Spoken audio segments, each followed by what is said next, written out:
Thank you so much, James. You are awesome. I am so excited to have you here on Truth, Lies, and Coverups. Now, you are James R. Fitzgerald, and you're the only James R. Fitzgerald who is an FBI guy.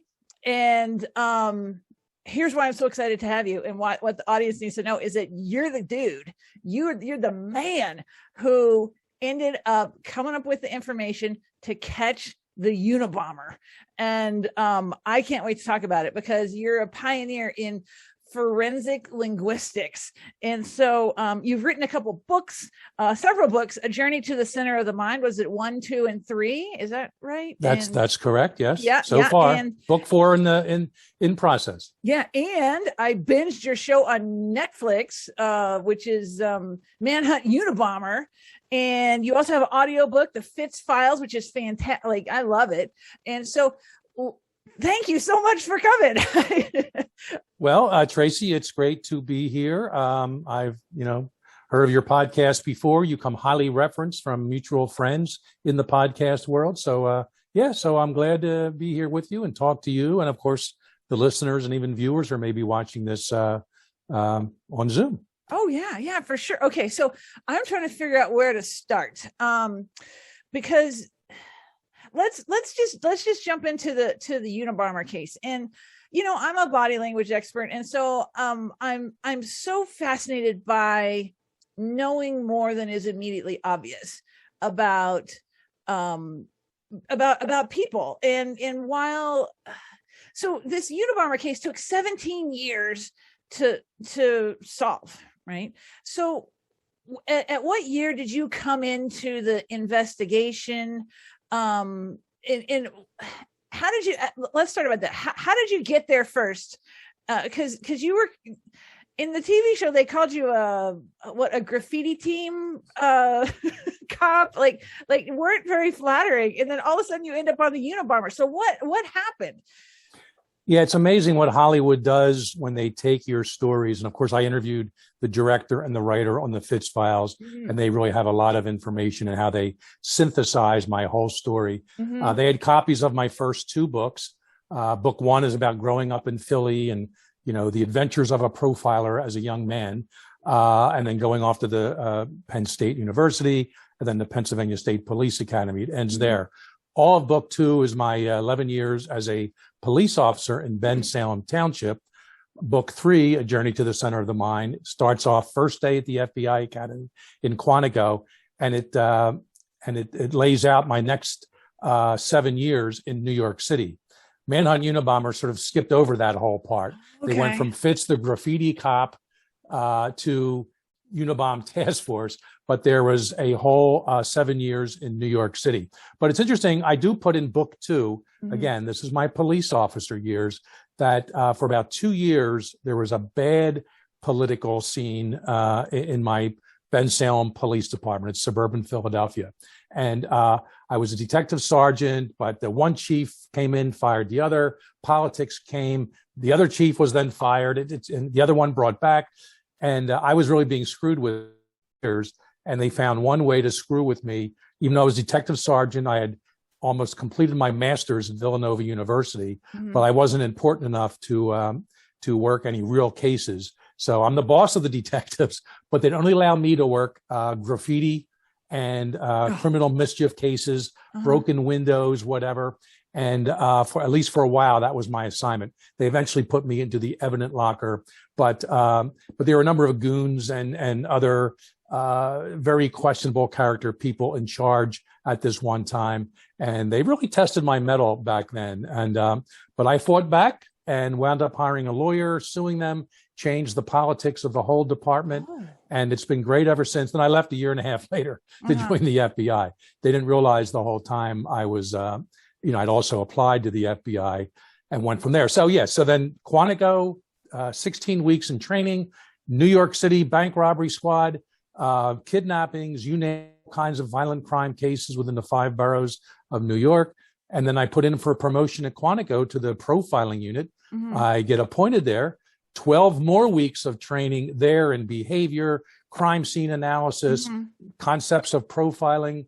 interesting that John Douglas, we all know John Douglas, one of the founders of criminal profiling. He was retiring. This is now June of 1995. And I'm just starting as a profiler. And remember, he did a 2-hour presentation. One of his last presentations as an FBI agent and certainly profiler was on the Unabomber case. I had no idea. I was weeks away from being assigned to it full time. Oh, and it was an interesting passing of the torch from Douglas to me, even though we didn't technically know there was a torch involved at that point. So yeah, I go out to they wanted a profiler in San Francisco for 30 days. And I said, I guess I can do 30 days in San Fran. And because you're away from your family, right? Because it was tough. And I had been away already. And the show, the Manhunt Unabomber, it's a little confusing. There's kind of some temporal issues there, as well as spatial in terms of where I am with my family, because I had actually moved from suburban Philly to Virginia to be a profiler. Then they shipped me out to San Francisco. So I wasn't right there. I know there's some scenes in the miniseries, and I explained this in the Fitz files, right, where, my then wife or my kids, walk into the office or whatever. And that wouldn't have happened quite that way.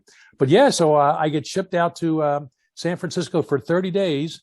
And on the way out, I found an acrostic. And I know you know what an acrostic is. Actually, Traci. I don't. That's a new word. It's actually an older term going back into, well into the history of literary devices and literature. And it's basically, it's a hidden message that's generally written vertically on a page. In other words, from top to bottom, like the very first set of letters or the first letters in a paragraph. It could be the last letters on lines and paragraphs, but it's usually the first letter. And I found it on one of the early Unabomber letters, the 1985 letter to Dr. McConnell. On the flight out, I was gearing myself up to learn everything I could about Unabomber. Flight from the DC to San Francisco, and I had this big, thick 3-ring binder, and I just put it down about a half hour from landing, and it just opens to this one letter. And I'm kind of tired from reading all these things for comprehension purposes. I just kind of look back, and in a way, this is kind of a skill I have. I can't truly explain it. I don't say I have a photographic memory, but it seems sometimes my brain can take a picture of something. Oh, cool. And I'm kind of looking at this document, again, this 85 Unabomber letter to a University of Michigan professor to trick him into opening a package in which a device is located, an explosive device. And I look at this thing, again, taking kind of a mental picture, and there in the left-hand column, what do I see? The words, Dad, it is I. Okay. Oh, wow. Oh, Let that's me check some of these other documents. All right. Nothing like that on these so far. And the plane's slowly coming for a landing. And I had to kind of close things up. But I walk into the office, like the second day I'm there, getting over my jet lag, whatever. And hey, boss, yeah, blah, blah, blah. Nice to see you, Fitz. Here's your office. Here's your desk. You'll work with this person. Yeah, by the way, what do you guys think of the 85 letter and Dad, it is I? What are you talking about? This is 1995, by the way. 10 years after that letter was received and sent to the lab for all kinds of analysis. What are you talking about? This is the big boss. I said, well, Dad, it is I. The first, it's called an acrostic. Lewis Carroll, the author, used to use it. E.E. Cummings, I think Edgar Allan Poe, they'd hide it in poems and things like that. So what do you, and I actually showed him a copy of the letter. We never saw this before. Hey, get the team together right now in my office. And they get me, and he hits a speaker call for a Department of Justice in D.C. They get the top lawyer assigned to the Unabomber case. And they, hey, we got this new profiler here.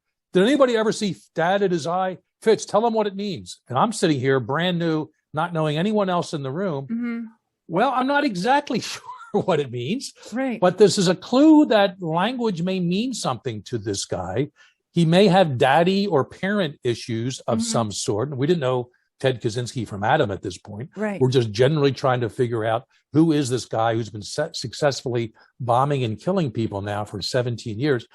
And the bottom line is I'm talking to people on headquarters. I said, look, I'm a new profiler. I know that people, when they write and communicate, their true nature and their life history in many ways will come out, and it's detectable if you know what to look for.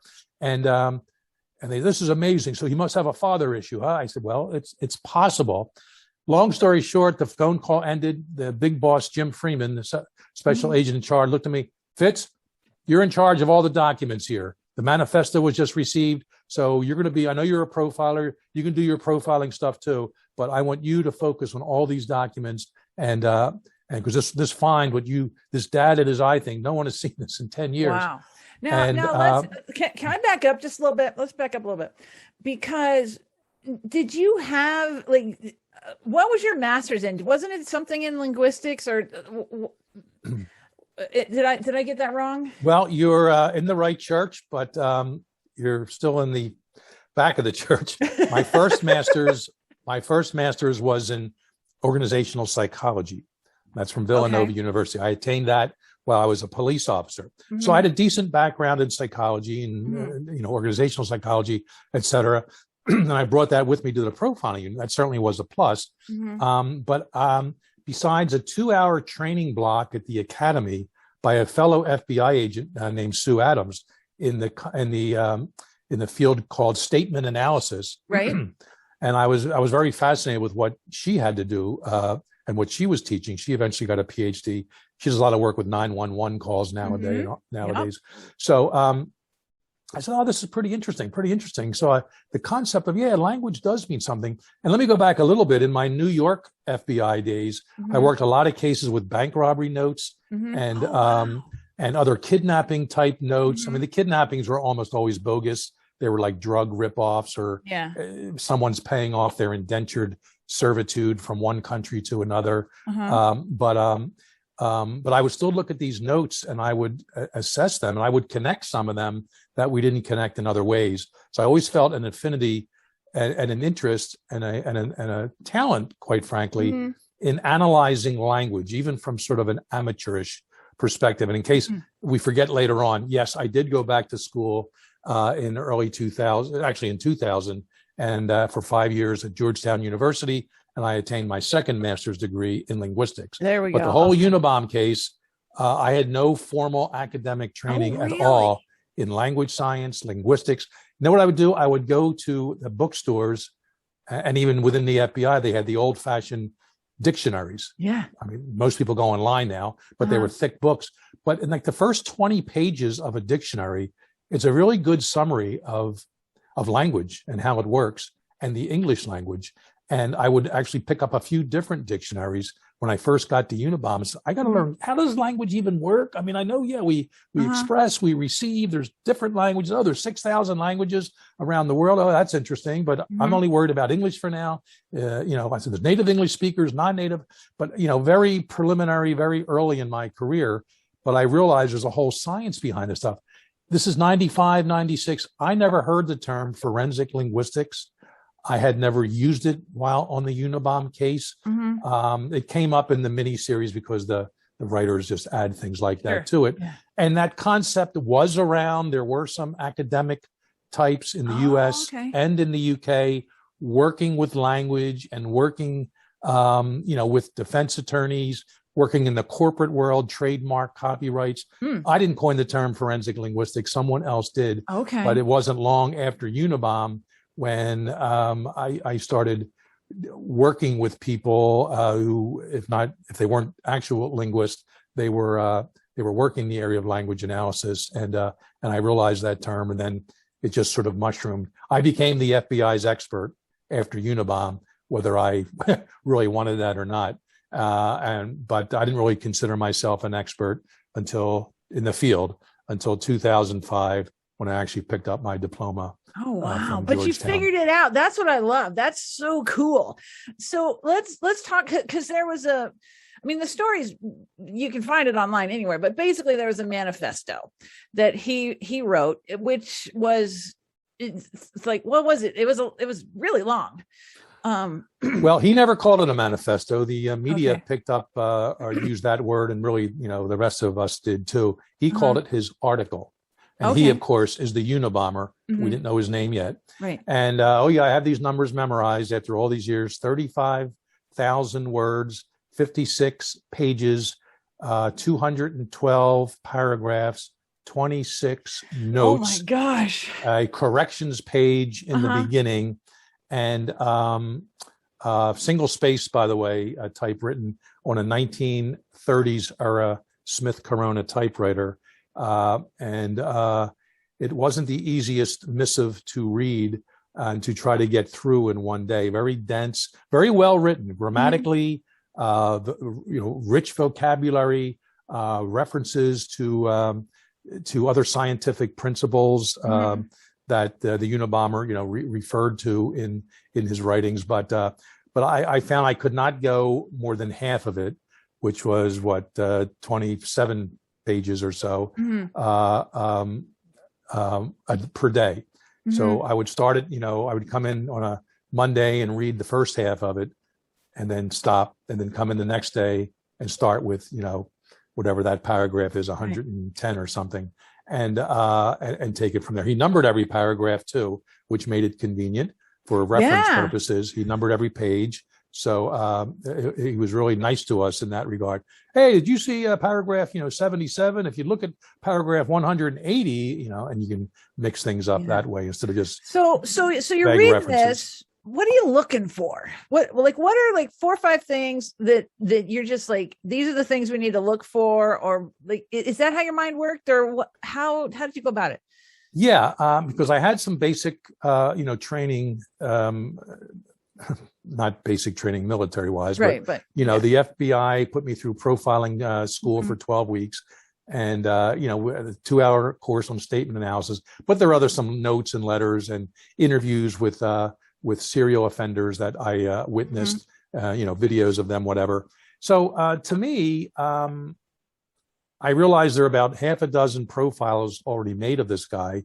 John Douglas was the author of most of them, and he really wasn't far off, but he didn't really have the benefit of the manifesto, which gave us so much more insight into the heart and soul, not to mention the mind of our Unabomber person. It's one thing having ruse letters. The first 2 letters were ruse letters to trick the recipients of the packages to open them. But then starting in 93, the next 12 letters, including the manifesto, were all ideologically based on the Unabomber's part. So really trying to dig into what was honest, what was truthful, what was legitimate, what was not, what was a smokescreen, what was misinformation, what was being said, and what is and just as importantly, what's not being said. I'm using the word said here in terms of verbalization, written, but what's written and what's not written. And, in my first 3 months there, my first stint at the task force was from early July through mid-December of 95. And unlike the miniseries, I was not fired from the task force or thrown out, unceremoniously. It was just time. I kind of finished my 30 days there, extended to 3.5, 4.5 months, I think, and 5.5 months. And I just said, and my bosses in Quantica said, we need you back here too. And because then I went back in February and everything came together at that point. But what I was looking for were just clues to this person's personal makeup. I mean, he was an excellent writer, made no mistakes. If he did, he crossed them out, he X'd them out with the old fashioned typewriter. And just wrote, the word or two afterwards. But there was really no punctuation, spelling errors, grammatically, written and complex and compound sentences, well-defined beginning, middle, end. He doesn't even focus on the bombings in it. There's only one quick reference. I forget after all these years exactly what paragraph, I think in the 80s or 90s. But, evils of technology, evils of industrial revolution. And then that paragraph just ends. And for this reason, we had to kill people. Okay, that's it. The only bombing reference was now, did it that say little we? sentence. Oh, yeah. Everything throughout was plural pronouns. But Douglas, and then once I got involved, we were convinced it was actually one person. The we pronoun is very common. What would lead you to that? First of all, bombers are usually solitary individuals. They tend to work on their own. Not a terrorist group, of course, or the Irish Republican Army back in their heyday. But if you're having an individual bomber with no claim to any real known terrorist organization or ideological organization. In almost every case, they're just one person. So, and also the writing styles from the earliest letter in 1980 to Percy Wood, the president of United Airlines. That was his first, one of his first victims involving a letter. And the writing style was all the same. The typewriter was always the same. The laboratory confirmed that for us. So these were the works of a loner. These were the works of an individual isolated from society. No one, Douglas, me, anyone, thought this guy was living in a cabin in the middle of the woods in Montana. Right. But we were pretty sure he didn't cope very well in society. If he had a job, he was kind of in the corner of a warehouse counting widgets or maybe designing, building little things. We felt he was clever and he was good with his hands because his bombs were well constructed. And now, not just so can they we worked, talk about that really quick? but so they couldn't be identified back to him. Yeah. Go ahead. I tried to look up online this morning how those bombs worked. And I actually couldn't find anything. And I imagine it's because people didn't want to like publish a how-to. But can you give us like a clue on how they worked? Because it seems like there's a lot of different ways to open a package. Sure. And the key, they were basically pipe bombs, which of course you have a piece of pipe and you put explosive material in between. You have a detonator, a fuse, a power source. You, of course, screw the ends on tight. And if you want to make it even more deadly, which the Unabomber did as time went on, he put broken glass around it, shrapnel, little tacks. So they were designed to do nothing but rip flesh. Yeah. And he was very successful in his later bombings. There was a plunger device, a little spring mechanism in each one. That when either the box was open, a lid came up, or somehow it was moved, flipped over upside down. That's when the power source hit on the fuse, which then went into the detonator, which then caused a little tiny bang, which then hit the explosive material. The whole thing then blew up because it's all tightly packed in a pipe or something like that, and it had to have some way to escape. And that's when it just scattered into 1,000 pieces. So that's how his device was put together. Ammonium chlorate, I believe, was one of the main devices he used, which is commercially available. And but he would have, when we finally arrested him and opened up his cabin and took everything out of there, including the bomb making materials, we found a whole thick binder of his experiments. He would label the top of each page, experiment number, 105, experiment number 222. I mean, it actually went up that high. And these were all chemical formulations and quantity of materials, batteries, tape, glue made from deer hooves. That's how he made his glue. And to put these things together, again, no fingerprints at all, no traceable evidence found in any of these devices. So, and it's the paradigm, or maybe juxtaposition is a better word, of the fact that his devices were so pristine, meaning of any sort of forensic evidence, anything which could link him to any part of the country or any sort of occupation or personality, whatever. All that we knew is they were now being strictly mailed from the San Francisco Bay Area. That's the only sort of spatial context we had. But where I was going with this was the bombs were pristine, no fingerprints, DNA, hairs and fibers, nothing about them. The labels, the wrappings, nothing. But here, that my second month at the UTF, Unabomber Task Force, this is around August of 95, I'm getting more in depth into some of his writings, the Unabomber's writing, some letters he's sending to the New York Times. And I'm all of a sudden saying, whoa, he's giving some autobiographical information here, even in an indirect form. And that is a letter that he wrote actually to a Yale professor, one of his victims who lost part of his hand, salt on the wound. A couple months later, he gets a letter in the mail addressed to him. It wasn't a bomb this time, but it was a very snarky, nasty letter to him, criticizing a book he wrote. He was a computer scientist and the evils of computers, whatever. But in that particular letter, it starts off with something like, I guess people without advanced degrees don't count. Okay, interesting. And then about the next paragraph, about 10 lines later, apparently, if you don't have a college degree, you're not smart. People don't think you're smart, or you don't think we're smart. And so if you read this, it was very carefully worded and perfectly constructed grammatically. But the person who's written this, the Unabomber, is really saying, I don't have, number one, an advanced degree. Right. And number two, I don't have a college degree. Right. Now, it's written in a negated form and not just a declarative sentence. I don't have a college. But I'm looking at this and saying, all right, so by reading this, this guy is telling us he doesn't have any college education, or at least not a degree. Wow, he's giving us really one of our first clues about himself. But then it hit me again, wait a minute, if this guy is leaving no trace of who he is on the devices themselves, the bombs, why is he now volunteering this information here? And that's when I coined a term. I didn't make up this word, but I think I'm one of the first to apply it to linguistic analysis. And that is, this is a Contra indicator, meaning this is against indications. Whatever is being written here is purposely being inserted and worded this way to point sort of in an opposite direction. To throw you off.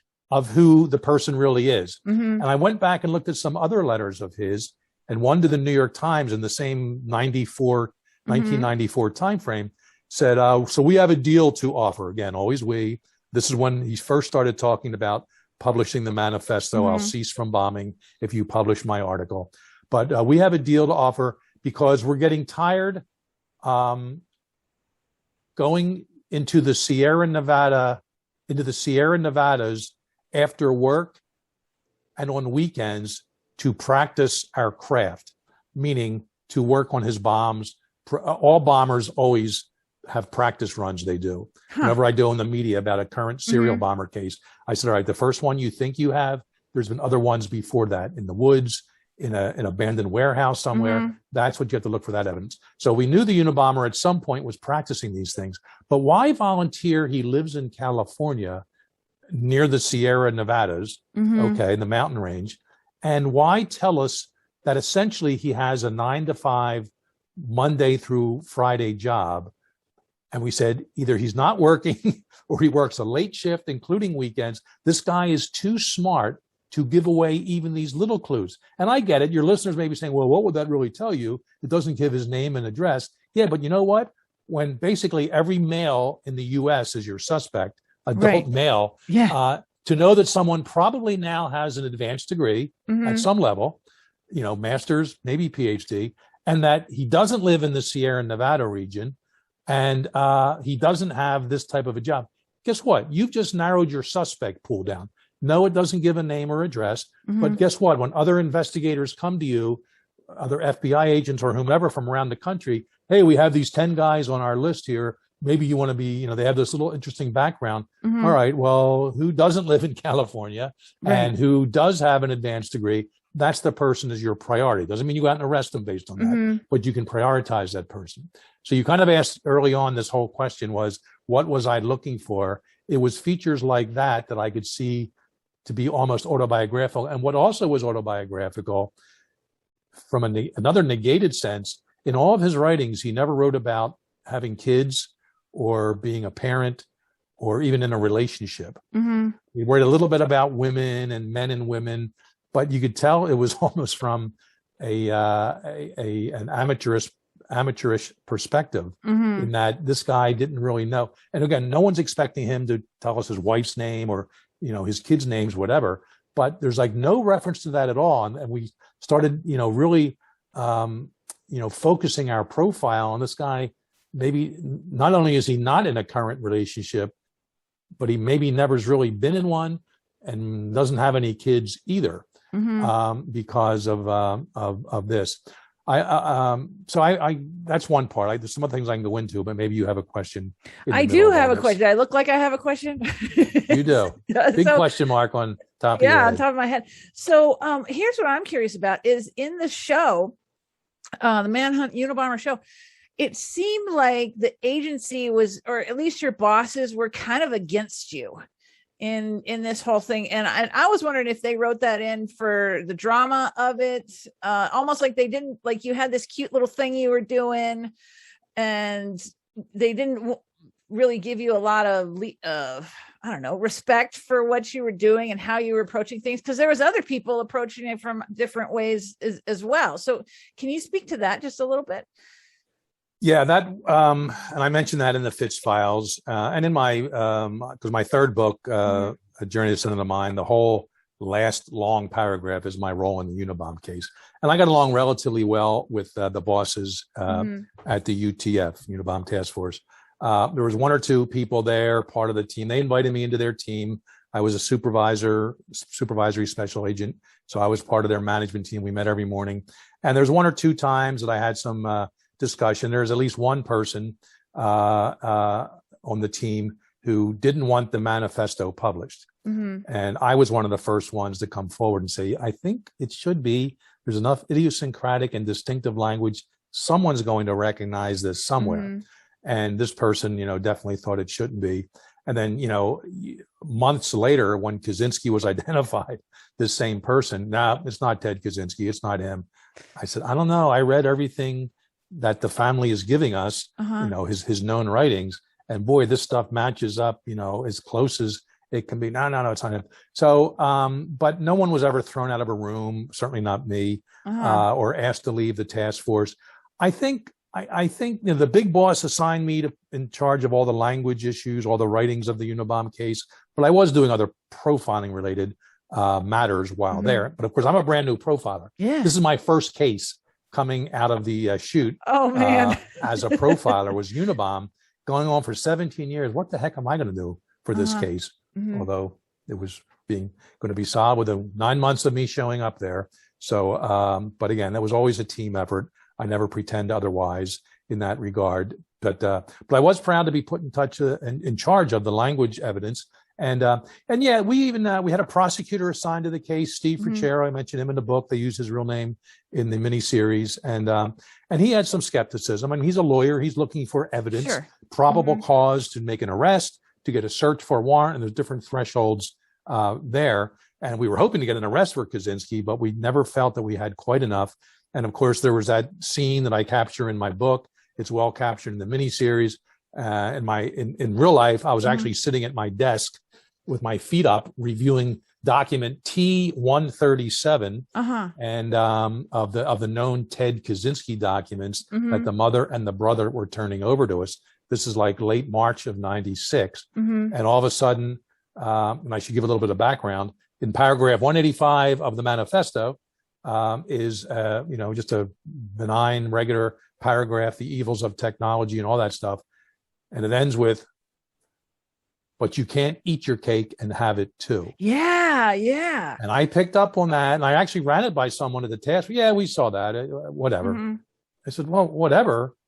This is really unusual. And this is pre-internet, or I guess the internet was around, but there wasn't a whole lot of searching you could do on it back in 95, 96. Yeah, it was kind of brand new to the world then. You can't eat your cake and have it too. Boy, I've heard that. And I actually I'm not sure back then how I did the research, but there's like an old big book I found somewhere on song lyrics. And Bob Dylan's Lay Lady Lay has the term, you can't have your cake and eat it too, or the expression. Right. There's an old Four Seasons song, they're singing, you can't have your cake and eat it too. Yeah, that's how we say it. And that's how we say it. And I did find some other references, and I said, this guy made no mistakes in his manifesto at all, except this one. And then, like I was just starting to tell you, I'm sitting at my desk, March of '96, my feet are up. All of a sudden, this letter comes in, routine. I'm the first one to see these copies. I'm numbering them. I pass them off to my team that I was in charge of, and to search throughout all the other, Unabomber documents. And I'm just coming to the end, ready to put it on the pile. And there it is again. You can't eat your cake and have it too, except this letter to the Saturday Evening Magazine from the early 1970s was signed by Theodore J. Kaczynski. Oh. There we have a name within 2 inches at the bottom of this letter to the editor that luckily his mother or brother saved all these years later. And that was our link. And that's when I ran down to Steve Fitzgerald, the prosecutor, and I actually said, let's let's meet in the boss's office. I called everyone together. Remember this paragraph 185 from the manifesto? Yeah. Can't eat your cake. Look what I just found on T137. And that's when a bunch of holy S's came out. Yeah. And the prosecutor said, I think we now have our linguistic smoking gun. I forget if he said that or someone else. Yeah. And I said, I think we have enough for a search warrant, even if not an arrest warrant, but a search warrant for the cabin. Let's write it up. And then, of course, that's when CBS News got involved. They had there was a leak in the case, and we had to rush everything within 3 days to get it there. It wasn't quite as dramatic as the miniseries showed, where we had, I think, Dan Rather supposedly gave director Free, 1 day to put everything together. Dan Rather was nice enough to give us 3 days to put everything together. Yeah. And we did. Wow. So then, was because you had other people that were kind of in mind too. And so all of a sudden you get this smoking gun, and was it just, let's go to Montana, or how did that? Yeah. And people forget that. And I've even had experienced investigators around the country. Well, the brother gave him up, right? I said, yeah. All right. So you're working some bank robbery cases. A guy calls you. Yeah, my brother's committing the bank robberies. Do you go out and arrest the brother without probable cause? No, you have to build your case. Right. And especially a case like this, which was under the microscope and the manifesto had been released. So yeah, in the summer of 95, we had 2,500 separate suspects in the Unabomber case. Wow. Now, not everyone had a name attached to it. These are calls we get. These are, guys that were in, military demolition or law enforcement bomb squad guy or whatever. And they basically all washed out. And I actually got sent back because the suspect pool kind of started dwindling. I was sent some documents when I was back in Quantico in January and February of that year, early February. Then finally, this sort of infamous 23-page document got sent to me, faxed to me. I was told nothing else about it. And that's when I saw that document as basically an outline. I said, it's either an elaborate plagiarism or it's basically the outline of the manifesto to be written years later. And they said, you're coming back. It's not a plagiarism, Fitz. You're coming back to San Francisco. So, but yeah, there were other suspects, none of them all that good. There was a professor in Chicago. I forget at what school, Northwestern or University of Chicago. He read the manifesto and it was published in the Washington Post. And he was convinced he had a student from the 70s that wrote just like that. He lived in suburban Chicago. And now our profile from Douglas and me too, later on, we were sure the Unabomber's roots were Chicago. Yeah. We sort of determined that because a serial offender almost, not all the time, but in many cases strikes in his comfort zone, his area of familiarity. So, and the first 4 bombings originated in Chicago. Oh, really? Okay. The Unabomber case from 78 to 80. And the writing style was determined to reflect Chicago area newspapers from the 40s, 50s, and 60s. Yeah. So we have that. And then this professor just was insistent, but he didn't have the student's name.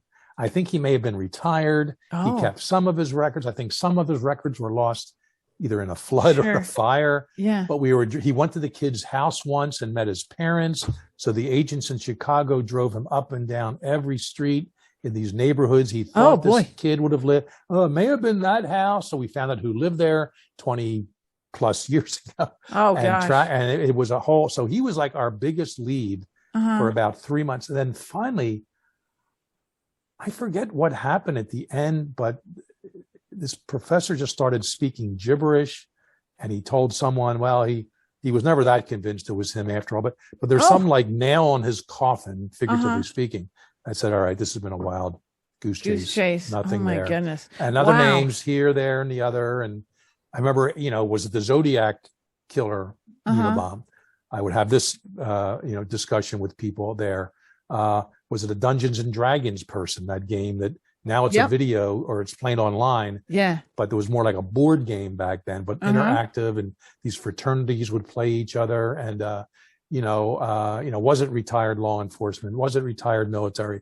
Was it a laid off airline mechanic? Yeah. There was a whole squad set up because there was a bunch of airline mechanics laid off in the late 70s. Airlines were the early bombing victims, including Percy Wood, president of United Airlines. So there's a whole squad of like 5 agents when I got to the task force. That's all they did. Every laid off airline mechanic. And of course, the bombs are put together with tools and someone with mechanical insight, whatever. So we were looking into that too. And but all of those names fizzled. They would give me some writings of these people if they got them, known writings, and I would just say, no, not the same. Compared to the manifesto. Wow. So the FBI goes out there. You're back in your office, and do you know, was the scene where they pulled him out of the cabin, was that about accurate, or was it? Did it go that way? Do you know, or was it? Yeah, that they and that was a big argument I had, because one thing in law enforcement, you never claim an arrest you didn't make. I have a guy from the Ben Salem PD now. He wrote a comment on my book. He was one of the goon squad members. He's claiming to make an arrest of a priest that I actually made myself. So you learn early on in law enforcement. You can say some things about your career, whatever, and I just tell the truth in my books and all. But there's you don't lie about an arrest you made. So here, the writers of the case, the writers of Manhunt Unabomber, they wanted to have me the one on the door dragging him out. My character, of course, played by Sam Worthington.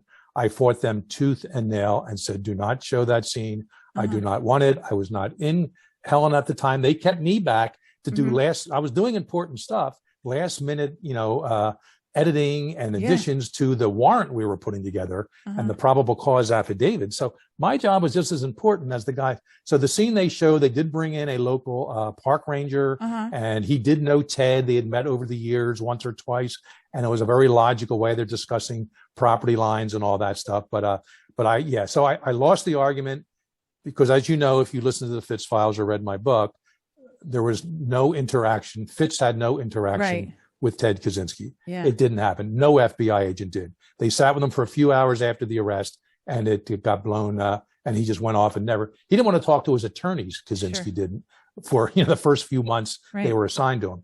But I lost that argument. No, we have to put you 2 A-list actors. We got to put you in the same scene. Yeah, all right, whatever. But don't put me on the arrest scene. So the arrest, how it went down, was pretty logical. Now, the only thing is, they have Kaczynski, portrayed, of course, by Paul Bettany, sitting in like a tent, and he's watching some closed circuit TV of the robot going through.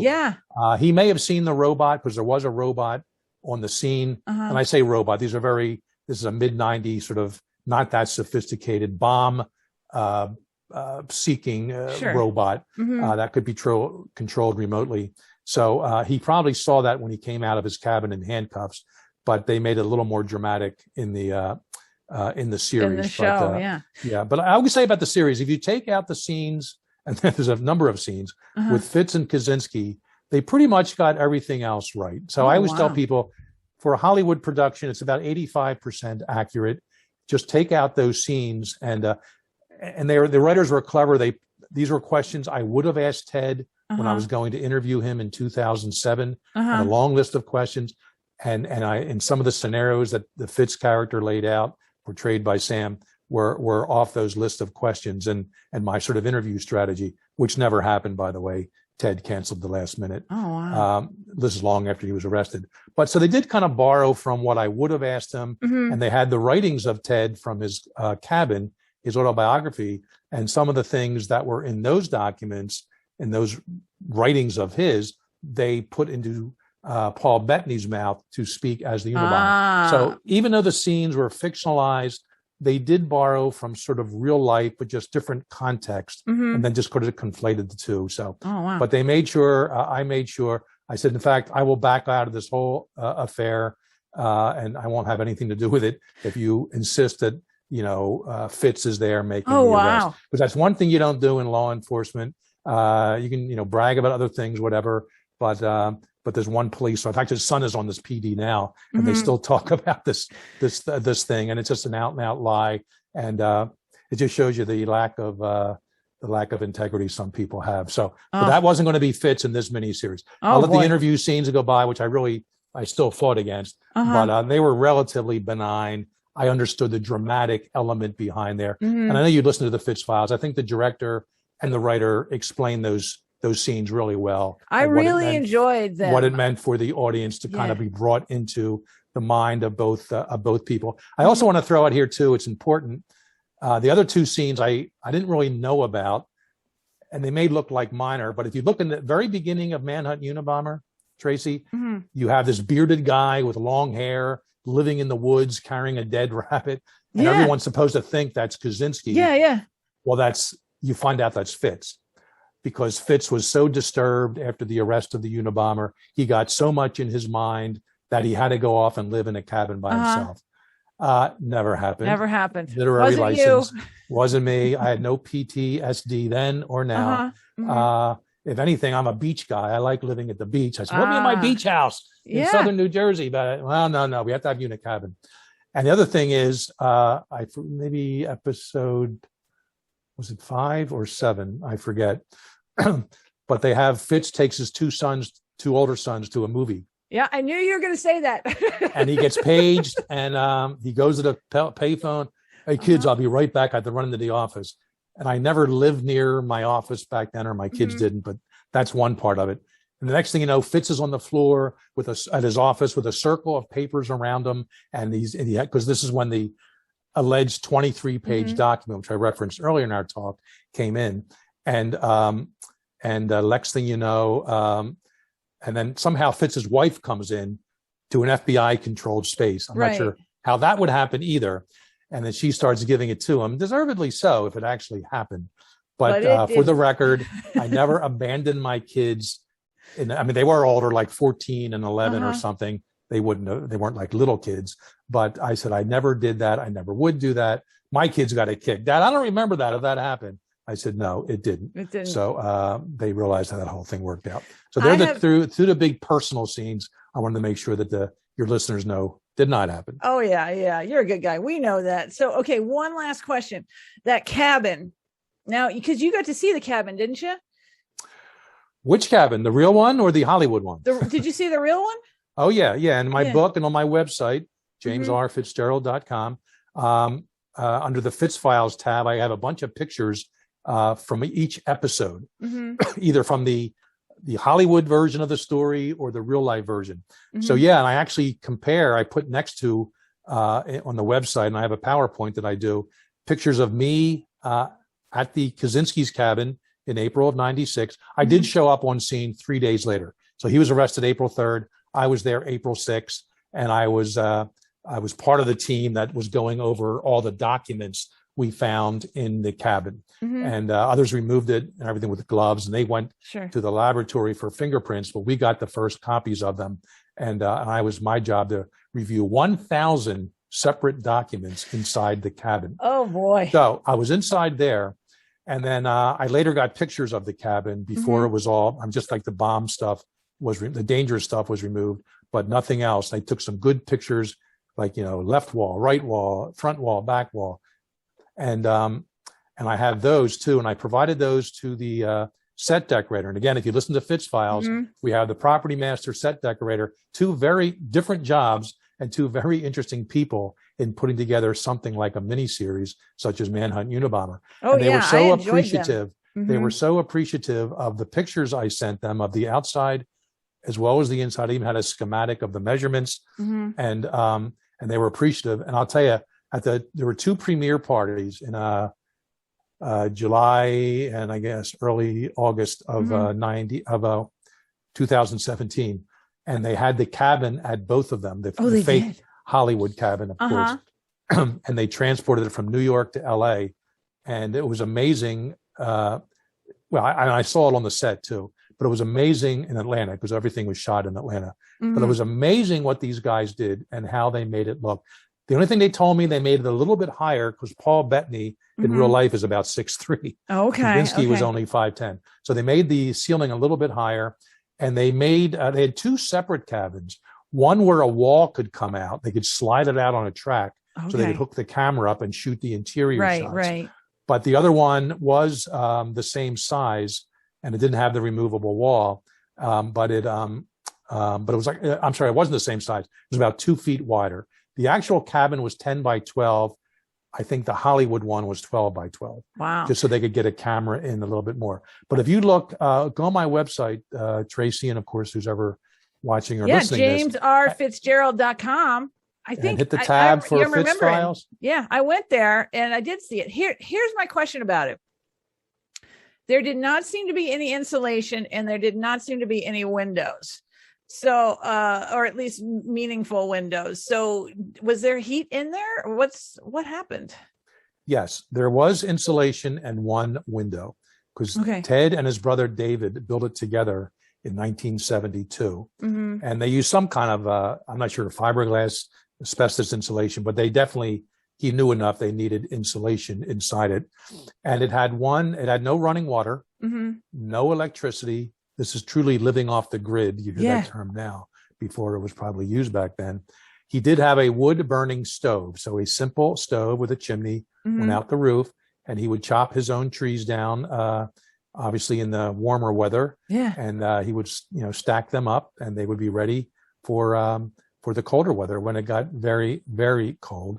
And he would write, most of his writings and his bomb buildings took place, his buildings of his bombs took place in the cold weather because there wasn't a whole lot he could do. He sort of go out and hunt, but he wrote in his diary, in his autobiography, there were days he actually he couldn't open his door because the snow was built up so high.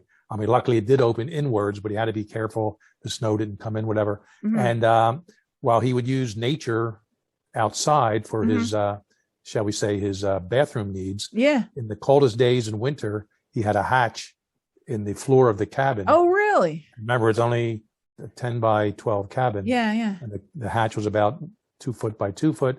And that's where he would, shall we say, fertilize the ground immediately beneath the cabin. So he lived, he was a true believer. And he not only talked the talk, he did walk the walk. And I agree nothing about him killing people. And I get asked this all the time, and I'm sure one of your questions, was he right about some of the things that he posited and he proffered in the manifesto? And you have to say, sure, he was. Yeah. We see now where technology is going and how it controls us and how much they propagandize and put certain stories in, keep certain stories out, and everything is fact check, which, whether it should be or not, and not even getting political here, but just, totally. Kaczynski was right, and others before him predicting this sort of Big Brother, future. Yeah. We're in it, and there are some dangers that he pointed out. If only he didn't kill people, he could have gone a lot farther with what he was postulating at the time. But that's okay. Life. One last question: do you and you don't have to answer it if you don't want to? Do you think that the Unabomber would have been caught without you? I would be very selfish and immodest to say no. So I would say it's certainly possible. And at the very end of my third book, I do write sort of some FAQs. And one of them is, would the Unabomber have been caught if David Kaczynski, his brother, did not turn him in? And I wrote there, and I'll just summarize it here. Yes, I had a project in mind that I had talked to people in the Unabomber task force about. It would have been a long-term project, not real sexy. And pre-internet, it would have been tricky and difficult, but we would have searched. We knew this guy wanted to be published, and we would have searched all the archives for artifacts of anyone who was writing about the evils of technology, the disaster of the Industrial Revolution, where people should live in tribes. And it turns out he did write a number of letters to editors in different magazines, journals. It would have been tricky. We would have kind of a list of, well, here's one more. We have 20 different people in the last 30 years who've been writing these kind of letters. Let's start breaking them down, looking the linguistic element of it, whether that would have been me or someone else, but maybe someone would have found the letter to the Saturday Evening Magazine where it ended, again, about the environment and the evils of what we're doing, blah, blah, blah, air pollution. And then you can't eat your cake and have it too. So, but I'll tell you what, his identification and arrest would only have come through his language. He was too smart to leave fingerprints, DNA, anything like that on his devices, his mailings, whatever. It would only have to come through a linguistic analysis, whether highly advanced, whether, mid-level, whether lower. What I did was probably somewhere in the middle, looking back now as a qualified court expert in the area of forensic linguistics. There are some things I would have done different, but nothing would have changed the outcome. It would have only strengthened the ultimate outcome and the probable cause, the language of the 50-page probable cause affidavit that I authored. Oh, wow. So yes, he would have been caught without me. I did not arrest him by myself. It was an FBI team effort, but I am very proud. The bosses recognized an interest of mine, a skill set of mine, and mixing that in with my behavioral and investigative background and the skill set and expertise would have been my interest in language and how I've always been an amateur linguist, even before I was a professional one, and that they recognized that and said, to their credit, Fitz, you're in charge of the language analysis on this case. Pick the team you want. I did pick some good people to work around me, agents, analysts, and together we put this 50-page document together that brought down the Unabomber. But I am glad to be the one that found that. It is I am glad to be the one that found you can't eat your cake and have it too, the second version of it. And that those type things really helped cement this case and convince us that the language can solve crimes. They can also exonerate people. I've worked a few cases in which someone thought someone was arrested and they thought he was guilty of a crime. And I said, let's look at the language here. No, he's not. Oh, wow. And, that's a case out of New Orleans. It got a lot of headlines back in 2012. So, wow. And other cases too, over the years, other linguists have worked them, and to put people behind bars that they deserve to be, and to provide exculpatory evidence if that's necessary too. Wow. Now, are you doing a lot of speaking these days, or what's Well, yeah, and I didn't tell you up front, but if you heard the end, I think you said you're still working at the end of the Fitz files. At the very end of the Fitz files, I made an announcement. I said a few things about the victims of the case. I think it's important we do these kinds of shows. We talk about the victims too, and we kind of, you asked me some very specific and pointed questions, and that's fine. But every true crime case, they're fun to talk about, and this bad guy, and how did the police do this? But sometimes we gloss over the victims. There were 3 victims murdered in this case by Kaczynski, and 25 others seriously injured. So I make an announcement about that, but my other announcement at the very end is that I am retiring from all things Unabomber at the end of this year. Are you really? Okay. So Traci, you are one of my last Unabomber interviews I'm doing. And it's been 25 years. I've written my third book has 200 pages in it about the Unabomber case. I worked with the Discovery Channel for Manhunt Unabomber, which is now on Netflix. I've done the Fitz files, Manhunt Unabomber. So what I'm telling people, my website is chock full of information. I've donated all the Unabomber papers to California University of Pennsylvania, and they're about to go online in the next week or two. Oh, wow. So check those out at calu.edu. So what I'm telling people is, after this year and my last few Unabomber interviews, if you can't find the answers to your questions and everything I've just mentioned, you probably want to write a letter to Ted Kaczynski and ask him. Because otherwise, I think I've answered it and made it as clear and factual as certainly as I know. Excuse me. So I think that's my logic with quit. It's been 25 years since his arrest. This year marks the 25-year anniversary of his arrest. So I'm still giving talks. I'm still going around the country, mostly by Zoom now. Okay. And people can find you, like if they want you to speak at their. Oh, sure. I do colleges, I do grad schools, I do corporate stuff. And I mean, but there's other cases I can talk about too, and about forensic linguistics. And even if I talk about forensic linguistics, I'll certainly reference the Unabomber case and I'll have some pictures I would show. But I just decided at the end of this year, 25 years is enough. That's it. And he's in jail. He's going to die in prison, Kaczynski. So, but if you really want to write, here's a clue. If you're going to write Kaczynski, don't do it on a computer because he doesn't believe in computers. Right. Either an old-fashioned manual typewriter, or even use an electric typewriter, or handwrite it. Uh-huh. So I wrote him a letter in 2016 at the request of the director of Manhunt, Unabomber. They thought it would be cool to have me actually interview him. Maybe they could film it. I'm not sure that would have actually worked. But I did write him a letter, and I hand wrote it, but he never responded. Darn it. In 2007, I was doing training at the Air Force Academy in Colorado Springs. Colorado Springs, yeah.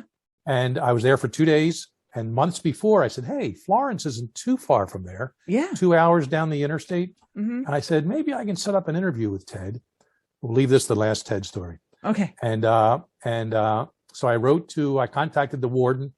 You can't just make an inmate talk to you. He's sentenced. He's away for life. No one could force him to come out and talk to the FBI or whomever. So I said, hey, this is well before the series. This is 2007. I said, we interested to interview this guy. I still have questions after all these years. So I talked to the warden. Well, let me put you in touch with his handler, the correctional officer in charge. Yeah. He talked to Kaczynski. Yeah, everything was approved. Everything. I filled out some forms. They faxed them back and forth back then, whatever. Everything's approved. All right. Do my 2 days of training in Colorado Springs, get in a rental car. I'm heading south forget the single digit interstate. It's 285, isn't it? To 3 Florence? Digits? I thought Or it was 9? straight. Is it 9? I don't. May have been 9 from out of Denver. Anyway. Yeah. Or Denver area. Doesn't matter. But I'm about halfway there and my cell phone rings and hello, Agent Fitzgerald. Yeah, this is Officer so-and-so from Florence. Yeah. Listen, the interview is not going to happen today. Oh, okay. And actually, Traci, before I tell the story, let me remind your listeners and you, the Supermax in Florence is called Supermax for a reason. It's only the hardest and worst criminals, the masterminds. They want to make it escape proof. So the cells, you're in a cell by yourself, 365, 724 going backwards. Sure. You get out an hour to work out and take a shower. You're back in. So you do nothing all day long. Your punishment is in your cell. So just want to add that in there. So here I am, halfway there, down I, whatever it was. Yeah. And the guy calls me. He says, yeah, that interview we had set up. Yeah. It's not going to happen today. But Dr. Kaczynski, he must go by doctor in prison. Oh. Dr. Kaczynski wanted me to give you a message.